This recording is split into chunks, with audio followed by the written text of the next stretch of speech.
directly working toward designating war reporter Evan Gershkovich as a wrongfully detained American. We'll get into what efforts are being done to make sure that he gets out of Russia, that he is freed by Russia. And also, it's the second TRUMAN that has been released for the upcoming Barbie movie. Normally, I don't really need a Barbie movie, but it stars Margot Robbie, who I think is amazing. So, yeah, maybe. We'll get my vote for it just because it stars her. So let's start with some of these stories coming out of the KFI 24-hour newsroom. Former President Trump is pleaded not guilty in New York to 34 felony counts of falsifying business records. The charges are related to the alleged hush money payments made during his 2016 presidency. They attacked me with an onslaught of fraud. Trump is the first former president in U.S. history to be criminally charged. Now, the judge in New York City is set for next in-person court hearing for December 4th. That's about 2 months as the calendar actually begins. Now, the trial could happen sometime next year. We're kind of going to pick apart what happened yesterday in court and how this is going to bump up against that presidential primary calendar when we talk with ABC Royal coming up at 5:20. The LAPD has started posting photos of people murdered throughout the state. Keith Moore says he hopes the photos will motivate people to come forward with the information to help solve the case. This last year, our homicide clearance rate did improve from the year earlier, and 3 out of 4 homicides were solved in the city. Those remaining ones, it is our hope people will not forget these victims. The photos are on a special page of the department's website, lapd.online. Moore says investigators have been working with the families of those killed to get personal photos and background information. Sites also updated when an arrest has been made. Steve Gregory testifying After 300 undercover officers with the LAPD have filed a claim against the city. Open was posted online after a public records lawsuit. And you know, I heard somebody yesterday say, "Oh, this is not that big a deal."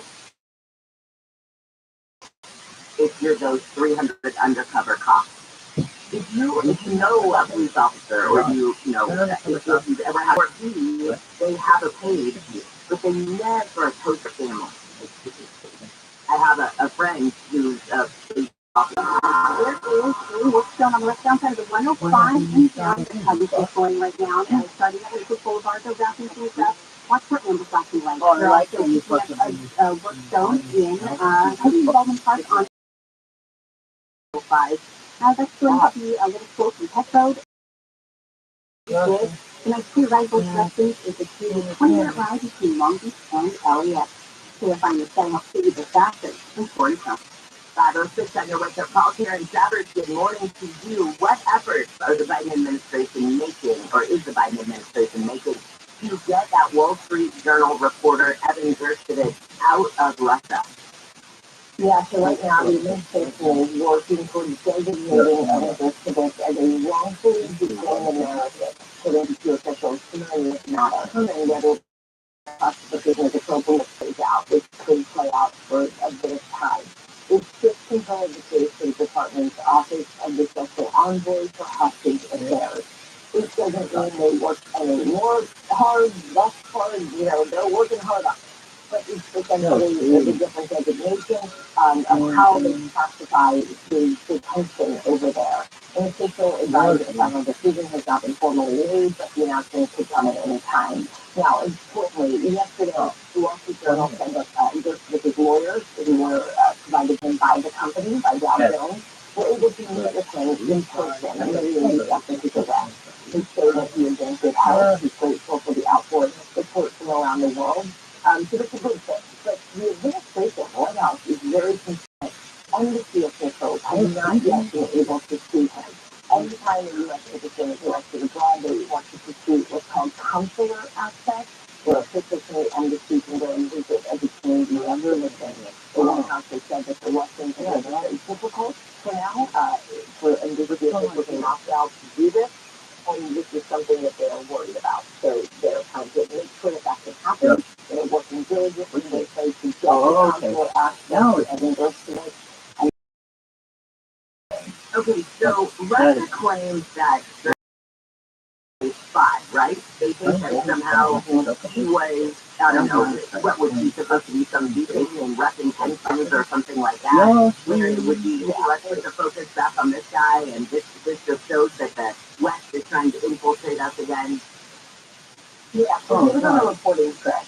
The 31-year-old reporter for the Wall Street Journal. He had been working in Russia since 2017, had worked for 2 other outlets before the Wall Street Journal, including Moscow Times. He was arrested last Wednesday on a reporting front about 800 miles away from Moscow. He's been accused of collecting classified information on behalf of the United States.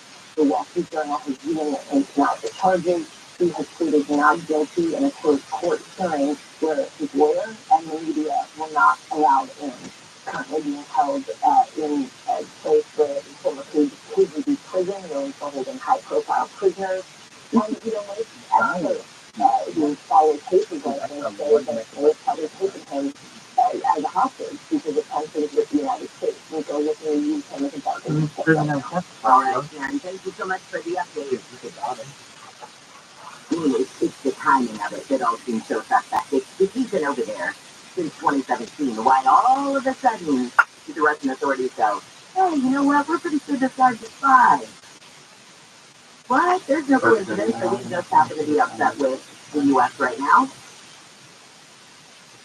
Let's go back to some of these stories coming out of the KFI 24-hour newsroom. The latest effort to recall LA City Council member Kevin J. Leone has failed. Organizers got just over 10,300 signatures. That was about 10,000 signatures short of what they needed to put the recall question on the ballot. The recall effort was in response to racist remarks made by some LA City Council members who were secretly recorded over a year ago and leaked in October. You have to wonder if this wasn't Kevin J. Leone's idea all along. Maybe he knew that they weren't going to be able to get those, or he was banking on, I should say. He was banking on these recall organizers not being able to get the number of signatures that they needed, which is why he's just like hung on and break the cat on the back of the couch, He just dug his claws in. He's like, I'm just going to dangle here for a while. People are going to try and get me off the back of the couch, and they're going to try and get me out of the meetings and whatever, but I'm just going to sit here. Hopefully, when push comes to shove, as it did with this vote, there won't be enough people to push him. Apparently, there's not. LA County Board of Supervisors has voted to reduce county jail crowding by moving severely mentally ill inmates designated into designated safe beds. The board is asking for the addition of 500 beds where people struggling with mental health issues can be quartered instead of being with the general population.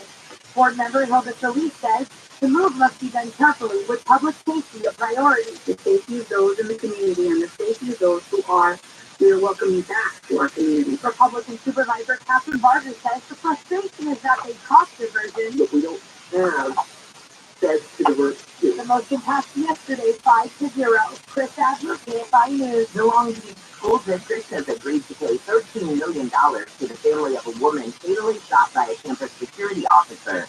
Mona Rodriguez was left brain dead when the officer shot her through a car window after seeing another girl got into a fight outside Millikan High School.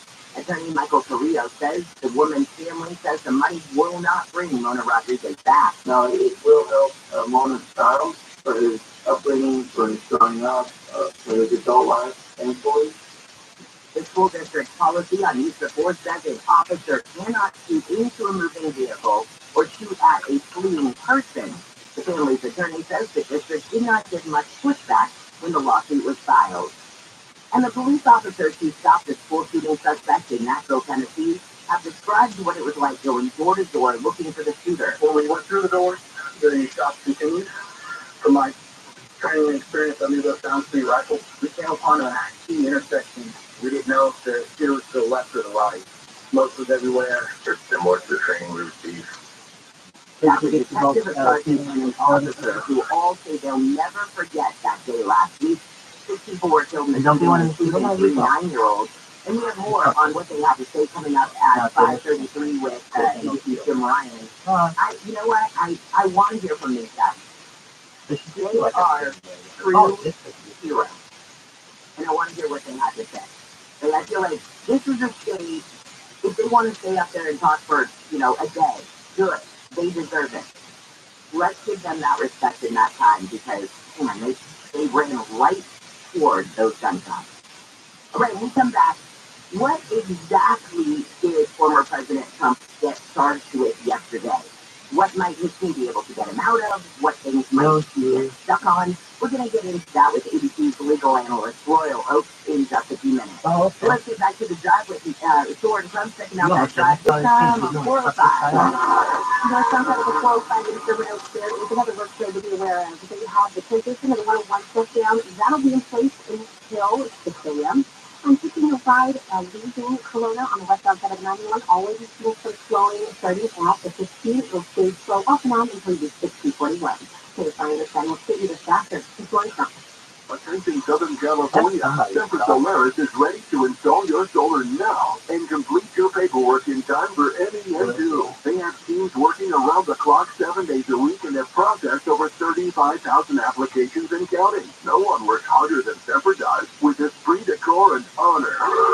Go solar American style. Declare your independence with Semper Solaris, your local and veteran-owned solar contractor who gets the job done right. Imagine no money out of pocket, no payments until 2024. Call 877-211-5591. Worried about blackouts? Tesla and Enphase batteries are in stock. Plus, Semper offers new furnace and AC systems with a lifetime warranty and new roofs with a 50-year warranty. Don't wait. Get your solar system installed by Semper Solaris before net metering changes and rates go up even more. For all offers, call 877-211-5591 or visit SemperSolaris.com.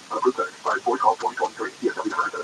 This report is sponsored by Blindster.com. Hi, I'm Kyle at Blindster.com. At Blindster, we offer over 50 different custom window treatments, including forward blinds and shutters, all at prices less than retail. Plus, we'll send you free samples before you buy. Don't hire an expensive pro. Do it yourself and save big at Blindster.com.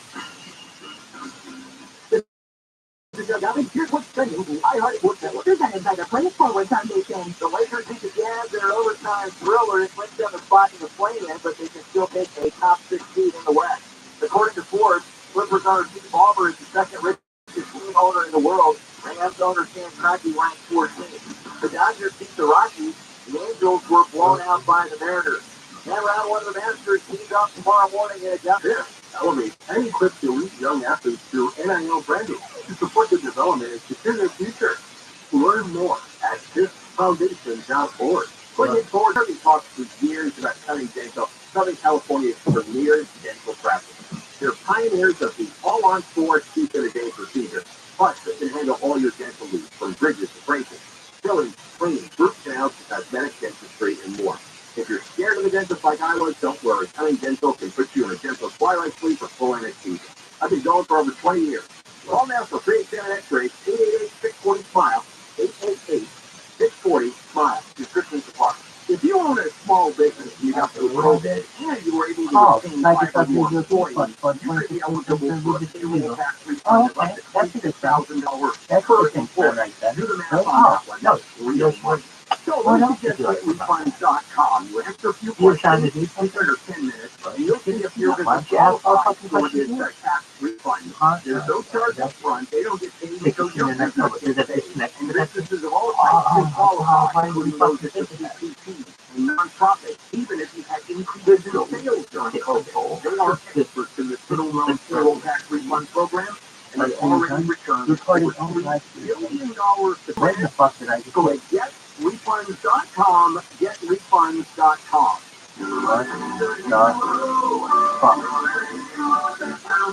You locked your cat up the tree? Yeah, he's way up there. He's scared to come down. Hang on, I'll run for you. Be careful, mister. That's it. Oh, that's fine. Here you go. Where did you come from? And where's your mouth and tape?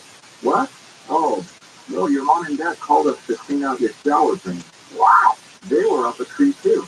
Really? Your drain was really clogged, backing up, and we had to stop that nasty stuff out invading your bathroom. So you're a hero? Try to be every day. We're rooter heroes. Wow. We make sure you live in a safe, clean house. Go on. Thanks for us being doors. It's what a hero does.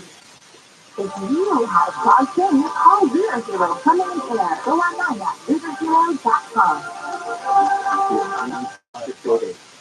They have developed a device that can allow law enforcement to disable your car remotely. California would take this and say, oh, you've been driving gas on the cover, going to shut it off. That's exactly what they would do. Well, they installed this to save our children from being run over. It's like, oh, stop. John and Karen. No. Live 1 to 4 p.m. on KFI and on demand anytime on the iHeartRadio app. You logged in on this website? When? Minutes ago? No. This is your first time on it? We have all your cookies. No, dog.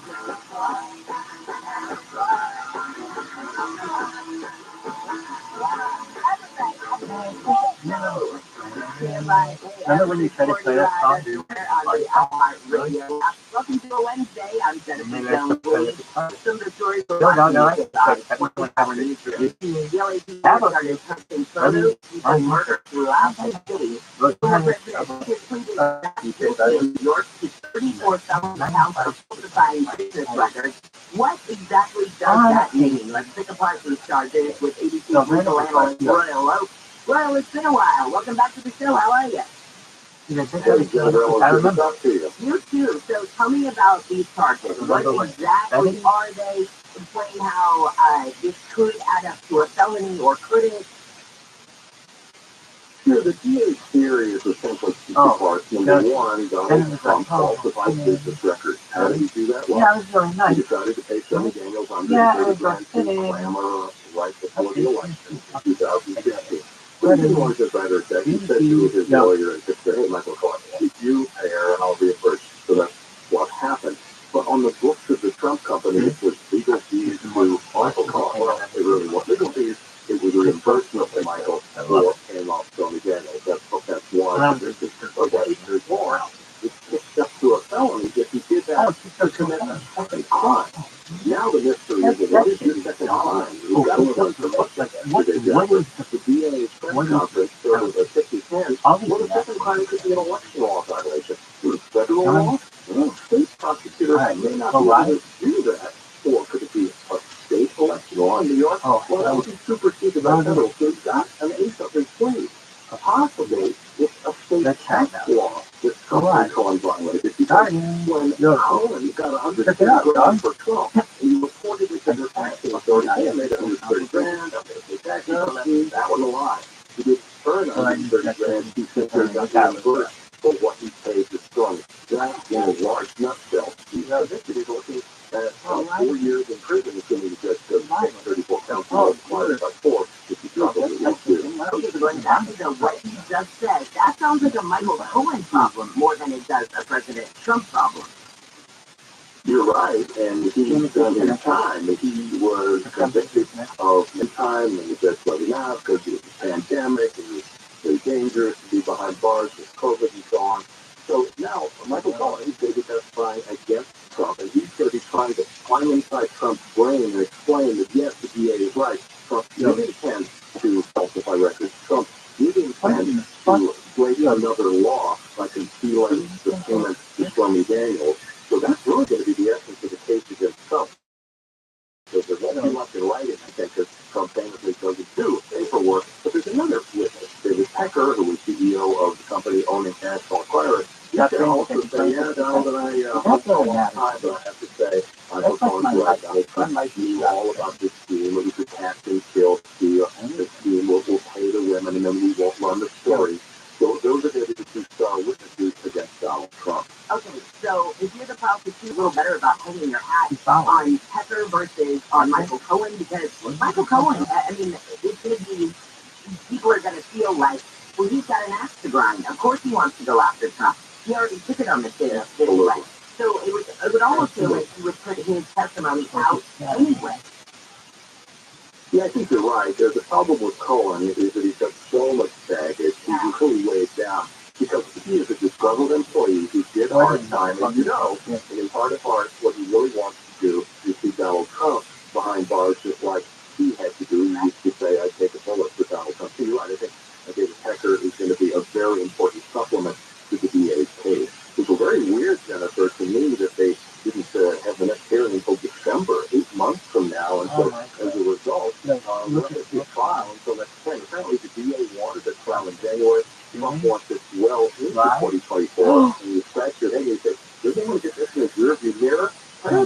wants to continue to suck all the oxygen out of the room. Nobody's talking about Nikki Haley or Ron DeSantis, right? And until Trump's legal, that probably is going to continue. In many ways, this is brilliant by not just his legal team, but by their political team, because they're looking at this as, hey, he has garnered, I mean, this has pushed him, obviously. He's got this wave behind him of people who say, you know, hey, this is the most ridiculous, this is, literally, trumped up charges, witch hunt again. This has put him right back into the forefront. And I thought what was so interesting is, I haven't seen the actual picture yet, but I guess they're selling t-shirts on the Trump website or a political website for him that are these like made up photoshopped ones of him behind bars.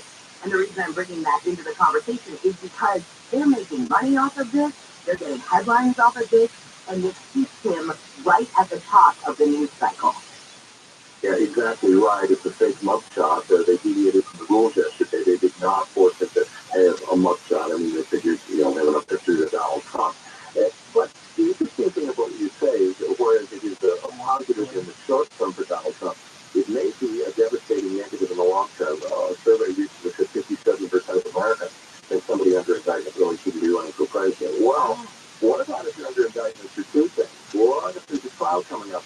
We could be going from Trump fatigue to Trump utter exhaustion. And the betting is that the Democrats play both is let's put Trump in the game. Everybody should be talking about only him, and then he'll be so weakened when the nomination comes around next year. He'll get it because nobody's been talking about DeSantis or anybody else, but he'll be easy prey for Joe Biden, and arguably, perhaps the only person on the planet Joe Biden could be, would be Donald Trump. So some say this is really great for the Democrats, and of course the Republicans point out, what a coincidence.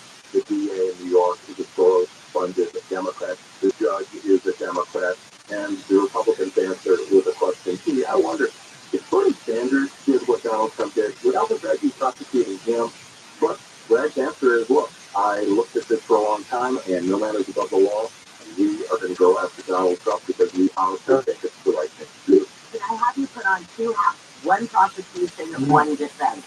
Here's the prosecution in this case. What are you going after? What is your number one thing that you feel like that's my most solid point in this case? I think the most solid point is that Donald Trump absolutely knew when he personally wrote those checks to Michael Cohen for 35 grand month after month. He knew that it wasn't for legal fees, even though that's what the record said. So it's pretty automatic that he violated the falsification of records law, but that's a misdemeanor. Then the DA's strong point would be, of course, Donald Trump intended to make sure that the Stormy Daniels story was buried, and that's a violation of law, that they have to be honest about the money that you put into a campaign, and you hit that. So I think that's the thrust of the case.